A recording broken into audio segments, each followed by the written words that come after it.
Olá, meus amigos, tudo bem? Estamos aqui em mais um programa pontuando com um assunto na área de meio ambiente e na área de ecologia, né? O título dessa missiva de hoje, dessa matéria, é Agricultura, a crise global e alternativa. Está no meu portal vaiali.com, no banner Cidadania Sustentável. Foi publicado no dia 30 de abril de 2024. Mas essa matéria ela vem do site Outras Palavras e lá foi publicado 29/4/2024 e o autor é Jean-Marc van der Weyde. No final da matéria tem um currículo do Van der Weyde que é importante a gente saber. Bom, então você não esquece, você pode ler essa matéria Agricultura, Crise Global e a Alternativa. Você pode ler no meu portal vaiali.com, mas você pode também ler lá no site Outras Palavras. Autor Jean-Marc van der Weyde. Bom, ele é brasileiro apesar do nome. Começa assim: o sucesso do sistema agroalimentar vigente.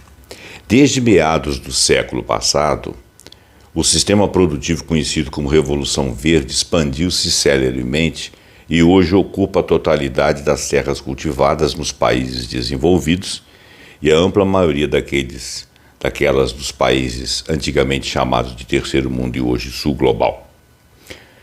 Esta expansão permitiu um aumento extraordinário da produção de agropecuária, ao ponto dos mais otimistas considerarem que o fantasma de Malthus, daquela teoria malthusiana, né, tinha sido definitivamente exorcizado. Todos os megaprodutores agrícolas atualmente, Estados Unidos, Brasil, União Europeia, China, Índia, Argentina, Canadá, Austrália, Rússia e outros menores, aplicam este sistema marginalizando a produção tradicional camponesa. O sistema agroalimentar mundial produz 2.900 calorias por pessoa por dia, descontadas as perdas, desperdícios, conversão para alimentação animal e bioenergia. Isso permitiria alimentar, apenas no sentido de fornecer calorias necessárias, 9 bilhões de pessoas, ou seja, 9 bilhões de humanos, mais do que a população atual planetária. Isso vem de um relatório da FAO de 2016. Bom,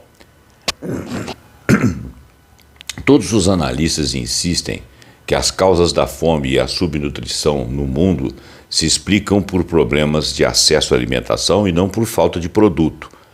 Em termos relativos, o efeito da expansão desse sistema foi a redução da fome do planeta como um todo, embora em números absolutos o ano de menor contingente de famintos ainda registrou mais de 700 milhões de pessoas no final dos anos 90. Atualmente, esse número chega a 850 milhões, dados da FAO, sendo que os outros analistas elevam este número para mais de 1 bilhão. Entretanto, são muitos os países, e não só entre os mais pobres, onde a fome é endêmica. Apesar da percepção generalizada de sucesso desse sistema, muitas vozes já levantaram dúvidas e críticas desde os anos de 1980. Essas vozes hoje são muito mais incisivas e têm muito mais ressonância do que no passado.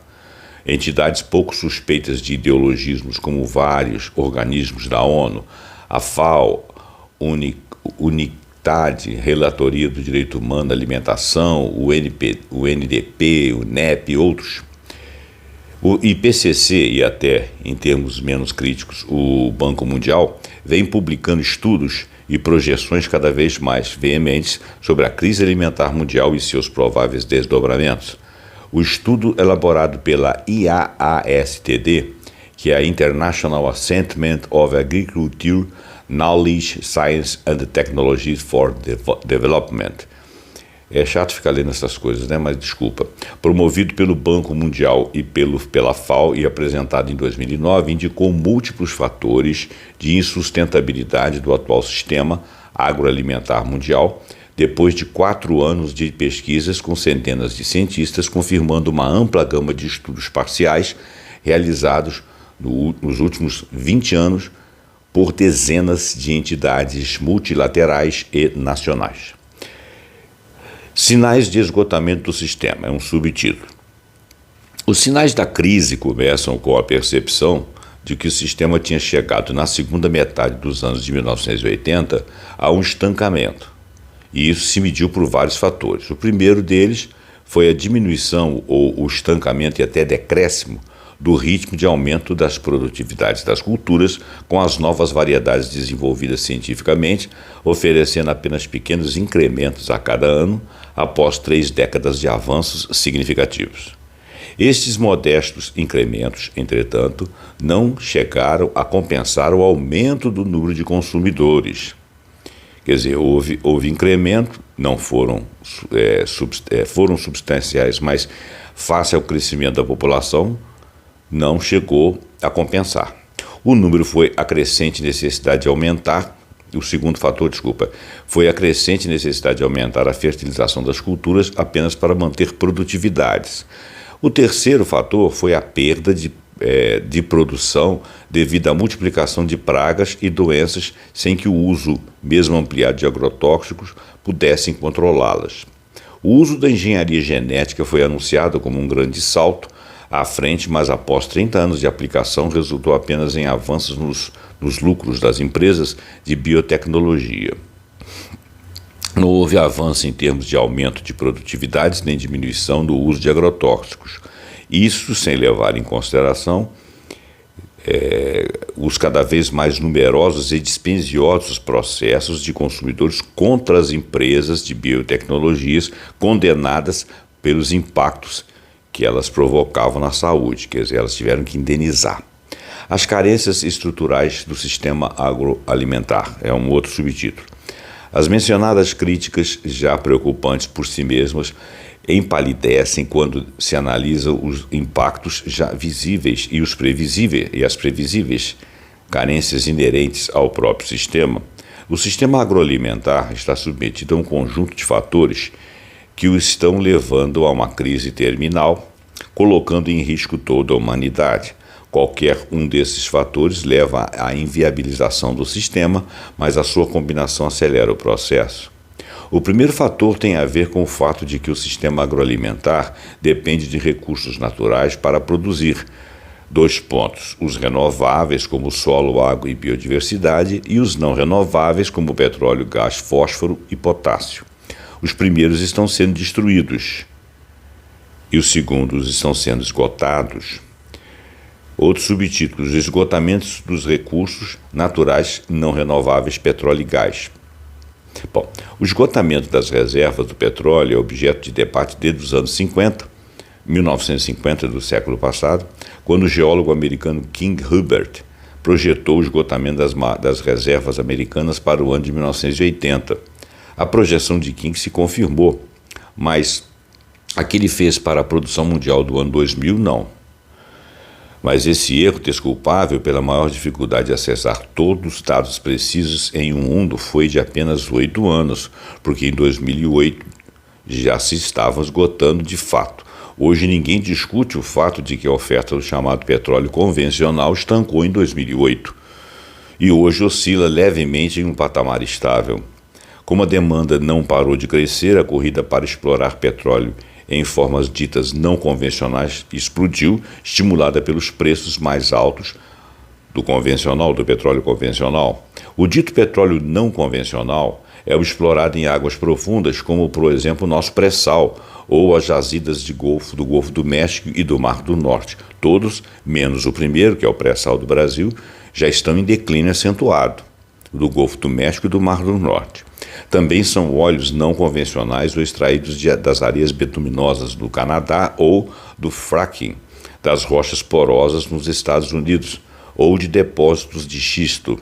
No entanto, apesar do sucesso imediato da oferta desses óleos, As previsões apontam para o esgotamento ainda nesta década, e o custo desses produtos é muito maior do que a exploração do petróleo convencional, além dos impactos ambientais serem muitas vezes maiores. Fica ainda na reserva os chamados óleos ultrapesados, como os da bacia do Orinoco, na Venezuela. No frigir dos ovos, os analistas confluem na avaliação de que nos aproximamos de um momento em que a oferta não vai poder cobrir a demanda. Nada disso significa que o petróleo em todas as suas formas, convencionais ou não, vai desaparecer de um dia para o outro, mas vai começar a rarear e, sobretudo, vai ficar mais caro a cada ano. Na crise de 2008, o preço do barril de Brent, referência de mercado para um petróleo convencional, chegou a um pico de $130 o barril e foi o motor de uma crise financeira mundial. Hoje ele está a $90 o barril, mas está subindo. Não é exagero dizer, como alguns autores o dizem, que a comida é o petróleo digestível. O sistema agroalimentar depende totalmente do petróleo, quer como energia para mover os tratores e máquinas agrícolas ou para a produção de fertilizantes e agrotóxicos, quer como combustível para o transporte e para o processamento. O aumento dos preços do petróleo fere o sistema no coração e projeta aumentos de preços dos alimentos no imediato e diminui a oferta no médio e no longo prazo. Como as reservas de gás ainda estão muito elásticas, ele pode vir a substituir o petróleo por algum tempo, mas não muito tempo. As previsões para a oferta de gás miram nos meados da próxima década como provável declínio ou início do esgotamento. Esgotamento das reservas de fósforo, o outro subtítulo. O segundo produto natural, não renovável, de imenso peso na agricultura é o fósforo. Nenhuma planta pode existir sem dispor de fósforo em doses variadas segundo a espécie. Quando há carência deste mineral, o efeito pode ser, de acordo com o caso, a perda de produtividade e a maior fragilidade frente às doenças e pragas. As reservas de fósforo, no mundo estão concentradas em poucos países, sendo que as maiores e ainda menos exploradas se encontram em um território disputado pelo Marrocos e pelo povo saharaui. A previsão de esgotamento é para mais 2 décadas, mas os custos da extração estão em constante aumento pelo fato de que as jazidas mais acessíveis já estão em processo de esgotamento, então tem que ir atrás daquelas que são menos acessíveis, e elas seriam mais caras. O Brasil é altamente dependente das importações de fosfatos do Canadá, da Rússia e da Ucrânia. Lembrar que existe uma guerra entre Rússia e Ucrânia e que vários campos da Rússia e Ucrânia estão minados lado a lado. A agricultura chinesa sempre usou como fertilizante o composto de esterco animal ou esterco humano. Isto foi substituído a partir dos anos 80, de 1980 do século passado, pelo uso cada vez mais intensivo de fertilizantes químicos. Com uma população cada vez mais urbana, os chineses necessitam adotar sistemas de coleta e tratamento em escala industrial, com o agravante de sermos altamente deficitários na coleta e tratamento de esgoto ou de lixo. Desculpa que eu perdi aqui, olha, necessita um sistema de coleta e tratamento em escala industrial, China, né? É o mesmo caso para o Brasil, quer dizer, o Brasil precisa também de adotar sistemas de coleta e tratamento de lixo em escala industrial, só que nós temos um agravante, nós somos altamente deficitários na coleta e também no tratamento de esgoto e do lixo. Pior, quer dizer, estamos em situação muito pior que a China. É preciso registrar também que o uso de adubos químicos solúveis implica em perdas da ordem de 50% dos produtos que são aplicados, parcela que nunca chega a ser utilizada pelas plantas e que se perde carreada por chuvas para poluir lençóis freáticos, lagos, rios, reservatórios e o mar. Já existem processos modernos de aplicação modulada de adubos químicos e uso de formas não diretamente solúveis pela água, mas por ação das próprias plantas. Mas essas práticas mais avançadas não são amplamente utilizadas ainda por serem mais caras. Os subsídios públicos para uso de fertilizantes têm a ver com este diferencial de custos e necessitam ser eliminados. Recursos naturais renováveis é um outro título, que seria o solo.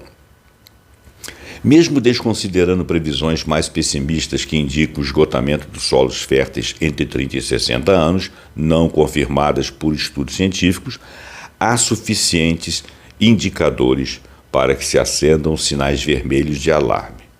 A FAO indica que 33% de todos os solos do mundo estão degradados pela erosão, salinização, compactação e contaminação química. A perda de solos agriculturáveis é estimada pela mesma fonte em 12 milhões de hectares por ano, enquanto 290 milhões de hectares estão em alto risco de desertificação.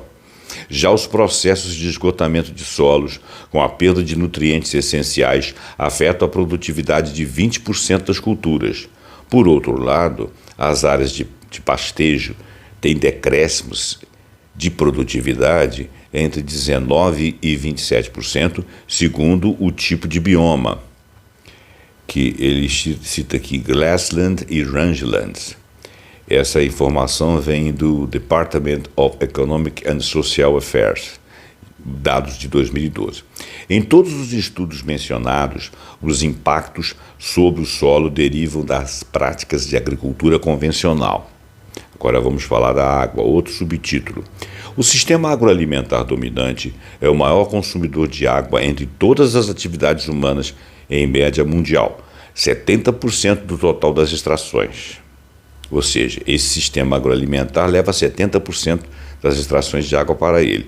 As áreas irrigadas vêm dobrando a cada década desde os anos de 1950, na medida em que vai se disseminando em todo o mundo uma dieta que cobra altos investimentos, disseminando em todo o mundo uma dieta que cobra altos investimentos, o uso desse recurso. Para dar alguns exemplos, um hambúrguer requer 2.240 litros de água. Ele está dizendo que tudo que está no hambúrguer até ele chegar à sua boca consome 2.240 litros de água. Você tem a carne, para processar a carne, a feitura do pão, o transporte, no momento da manufatura, a limpeza e tal. E são várias coisas que eu não sei dizer aqui, mas eu compreendo que é um processo imenso, né? Toda a escala de produção. E uma xícara de café, por exemplo, são 140 litros. Olha bem, uma xícara de café teve o custo que você tem o plantio do café, tem o beneficiamento, parará. Quando ele chega até para você tomar e você usa lá a água quente, você já consumiu 140 litros.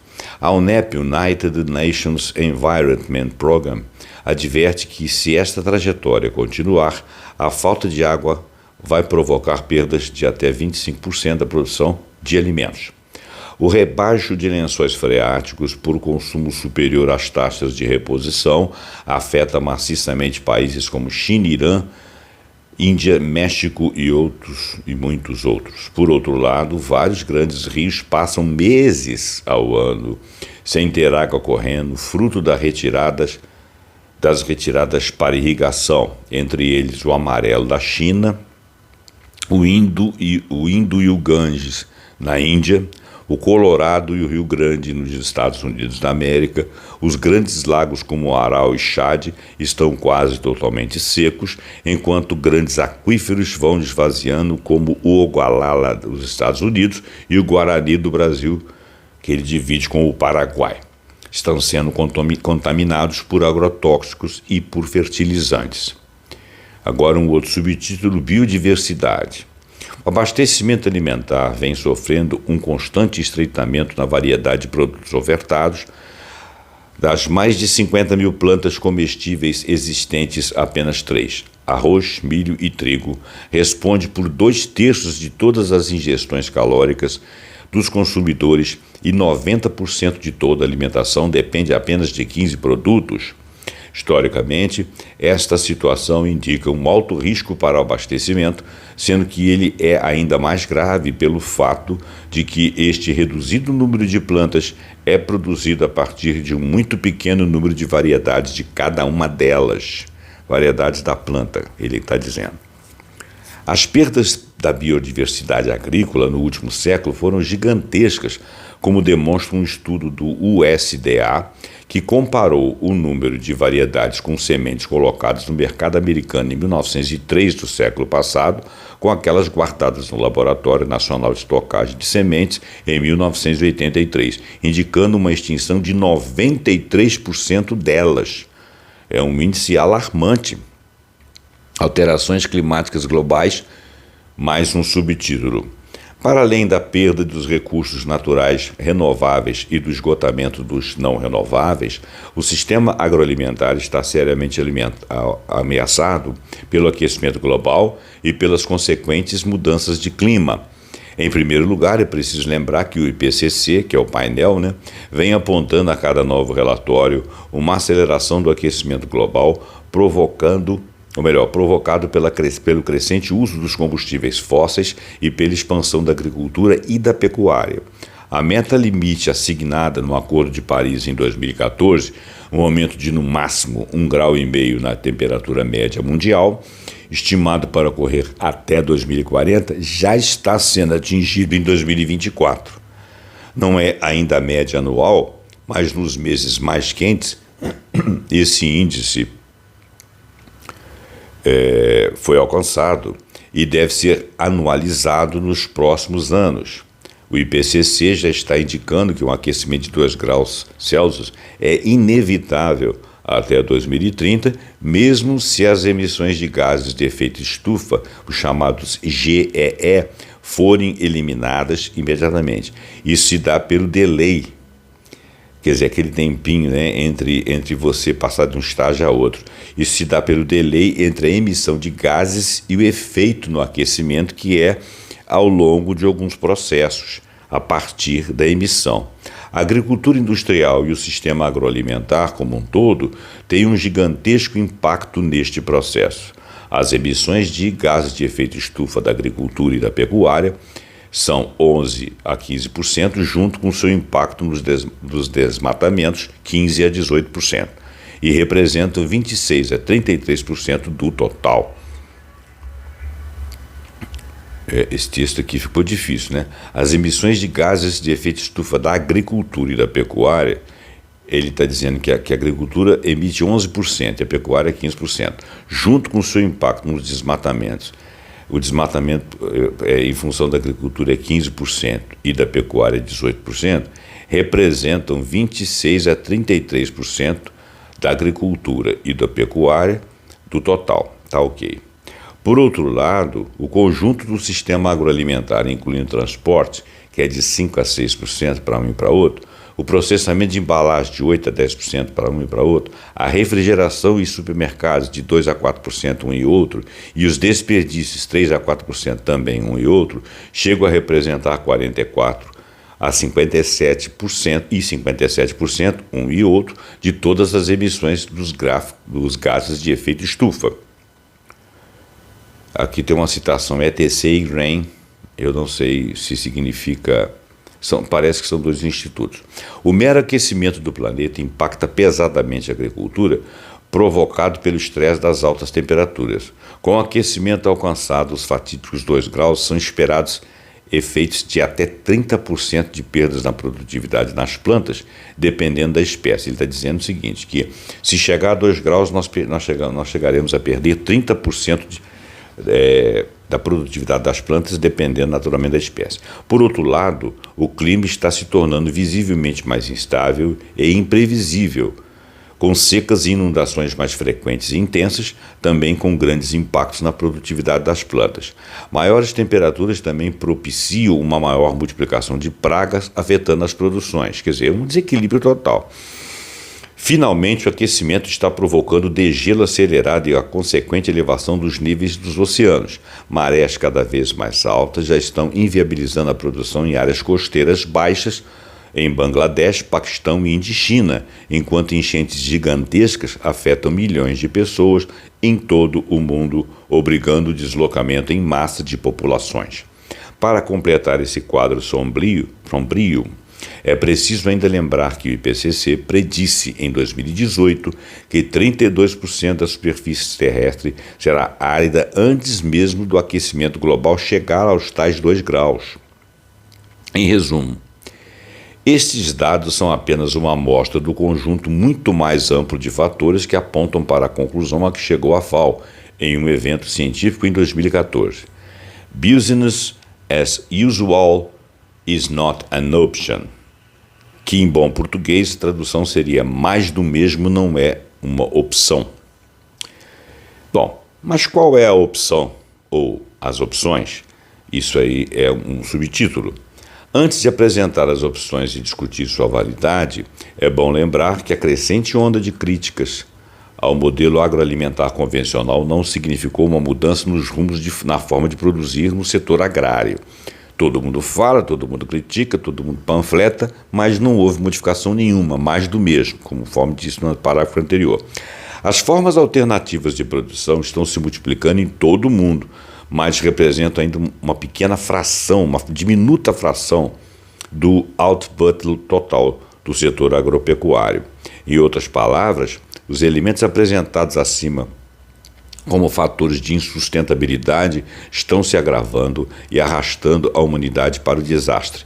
Mesmo as entidades como a FAO, por exemplo, que tinham feito declarações firmes sobre a insustentabilidade do modelo dominante, continuam apoiando nas suas atividades os mesmos paradigmas que levavam a esta insustentabilidade. Esta realidade se explica pelo poderio das empresas que controlam as várias etapas do sistema agroalimentar. Um punhado de transnacionais domina a produção de fertilizantes, de agrotóxicos, de maquinários, de produtos veterinários e de sementes, utilizados por um número cada vez menor de grandes produtores, que vai concentrando a economia agrária. No setor de transformação, a concentração vai no mesmo caminho, assim como no comércio de atacado. Até mesmo nos mais pulverizados setores do comércio varejista, a concentração se manifesta, embora em níveis menos impressionantes. E por trás dessas mega empresas, o peso do setor financeiro vem se tornando cada vez maior. Pode-se dizer que essa aliança entre o capital produtivo e o capital financeiro determina os rumos do sistema agroalimentar, influenciando desde a opinião pública até governos e parlamentos nacionais e, em parte, organismos multilaterais. Esse predomínio econômico que se reflete nas instituições nacionais e internacionais faz com que o modelo siga impavidamente produzindo os mesmos vícios de sempre. Criaram-se algumas alternativas que não escapam de aplicar os mesmos paradigmas, no máximo racionalizando e buscando minimizar alguns dos piores efeitos do modelo. É o caso conhecido como Climate Smart Agriculture, que significa uma coisa parecida com a agricultura preocupada com o clima, o que não é nem bem verdade. Ou chamada agricultura de precisão, que também não é uma verdade. Em ambos os casos, não se põe em questão o modelo das monoculturas em enormes extensões de terras e aposta-se nas mágicas prometidas pela engenharia genética. É o que os franceses chamam de fuite en avant, ou fuga para adiante. E mesmo estas soluções têm pouca adoção pelo agronegócio. Racionaliza-se o uso de fertilizantes químicos, mas não se deixa de depender de uma adubação com data marcada para desaparecer. E o uso de agrotóxicos não para de crescer em todo o mundo. A solução demonstrada por inúmeras experiências de um histórico de mais de 80 anos é a agroecologia, ele está afirmando. Sua prática vem se ampliando rapidamente nas últimas décadas, com o número de produtores dobrando a cada uma delas e já chegando a dezenas de milhões de camponeses, mas também de milhares de empresários do que já é chamado de agronegócio verde, quer dizer, as empresas já chegaram lá, já dominaram o processo. Existem várias vertentes sobre essa designação de agroecologia, sendo que as mais antigas precedem a adoção deste conceito. Trata-se da agricultura orgânica com a variante biodinâmica. Nesta versão da agroecologia, entretanto, prevalece uma abordagem mais voltada para a produção de alimentos chamados limpos do que o uso de produtos químicos ou variedades de engenharia genética. A agricultura orgânica se caracteriza mais pelo que ela não pode utilizar para ter seus produtos certificados, quer dizer, seriam coisas tipo agrotóxicos, essas coisas assim, tipo não naturais, né? Por isso chamadas orgânicas. Frequentemente, essa produção orgânica mantém um desenho produtivo com monoculturas para permitir a mecanização, o que leva alguns puristas a não considerar isso como agroecologia. Ao meu ver, diz o autor, é preciso aceitar que existem mediações entre sistemas que aplicam todos os princípios da agroecologia e os que simplificam, que fazem simplificações de modo a poderem responder a algum tipo de pressão, seja de trabalho, seja de mercado, que é o caso desses que aceitam as mediações. Em sistemas agroecológicos mais avançados, o desenho produtivo é mais complexo e diversificado e não comporta monoculturas. Estes sistemas provaram na prática ser os de melhor performance em termos de produtividade total por área cultivada, mas também mostraram que esta área não pode ser grande. Há uma relação inversa entre a complexidade de um sistema agroecológico e o tamanho da área produtiva. O tamanho e a complexidade indicam um maior uso de mão de obra, mas o limitante principal é a capacidade de gestão do espaço e do tempo do trabalho. A implicação desse fato é a necessidade de se multiplicar o número de produtores de forma gigantesca, invertendo-se a tendência da agricultura convencional, que sempre buscou, desde o advento do capitalismo, diminuir o uso de mão de obra e ampliar a escala das áreas de cultivo na mesma proporção. Se o mundo não estivesse enfrentando uma crise energética crescente, seria impensável pensar em abandonar as imensas fazendas com dezenas de milhares de hectares de monoculturas operadas por uma pouca dezenas de motoristas de tratores, cultivadores, colheitadeiras e aplicadores de fertilizantes químicos, agrotóxicos e irrigação. Mas o custo energético do sistema convencional vai exigir o maior emprego de mão de obra, bem como uma radical redistribuição da produção alimentar em todo o mundo, buscando diminuir ao máximo a distância dos consumidores. Antes que se argumente com a substituição dos combustíveis fósseis por energia verde, é bom lembrar que há limites importantes para que isso se dê de forma generalizada. Como já foi dito antes, sistemas agroecológicos diversificados são operados com maior eficiência por produtores familiares em pequena escala. E para que se possa produzir alimentos em qualidade e quantidade necessárias, de forma a garantir uma dieta adequada a toda a população do planeta, vai ser preciso mais do que uma reforma agrária. Vai ser necessário fazer uma revolução agrária, e entregar as terras do agronegócio para centenas de milhões de camponeses. Já pensou o problema que isso vai dar, né? A título de exemplo, podemos citar um estudo realizado pelos Estados Unidos da América, indicando que a adoção generalizada da produção orgânica e garantir a oferta alimentar adequada para toda a população seria necessária uma base de 40 milhões de camponeses. Tal estudo usou produtividades das experiências de produção orgânica nos Estados Unidos, mais baixas do que as agroecológicas aqui no Brasil. Mas mesmo com menor performance, a produtividade da agricultura orgânica norte-americana é comparável com a da agricultura convencional em condições climáticas ideais. Em situações de seca, que tendem a se tornar muito mais frequentes daqui para frente, essa produtividade chega a ser 40% maior. Estudos encomendados pela FAO mostram que a agricultura orgânica pode alimentar corretamente uma população de 10 bilhões de pessoas, substituindo totalmente os sistemas convencionais. Haveria uma mudança na composição das culturas, com uma diminuição significativa da produção animal, sobretudo de gado bovino, e um aumento da produção de leguminosas e hortaliças. A quantidade de calorias disponível também cairia, mas mantendo-se acima das necessidades vitais de cada pessoa, quer dizer, não haveria perda de qualidade nutritiva para a população. Outros estudos apontam para a possibilidade de se substituir toda a fertilização química de nitrogênio, fósforo e potássio por leguminosas fixadoras do primeiro, que é do fósforo, né? E compostagem de lodo de esgoto e lixo orgânico para o segundo e o terceiro, que seria o nitrogênio e o potássio. Perdão, ao contrário. Fixadoras do nitrogênio e a compostagem de lodo de esgoto e lixo orgânico para o segundo, que seria o fósforo e o potássio. Por outro lado, os sistemas agroecológicos permitem a fixação de carbono nos solos, além de favorecer o reflorestamento e que tem o mesmo efeito. A redução dos estoques de bovinos teria impactos na diminuição de emissão de N2O, um dos mais poderosos gases de efeito estufa, o óxido de nitrogênio. Alguns estudos indicam que entre o reflorestamento, a redução das emissões de gado bovino e a fixação do carbono nos solos retiraria significativamente o CO2 da atmosfera, além de diminuir exponencialmente as emissões de N2O. Não é preciso se estender muito nos comentários sobre os impactos positivos da agroecologia na eliminação da contaminação química dos solos e águas. É previsível, bem como na maior economia no uso de água da agricultura, que também seria previsível se adotasse esse sistema.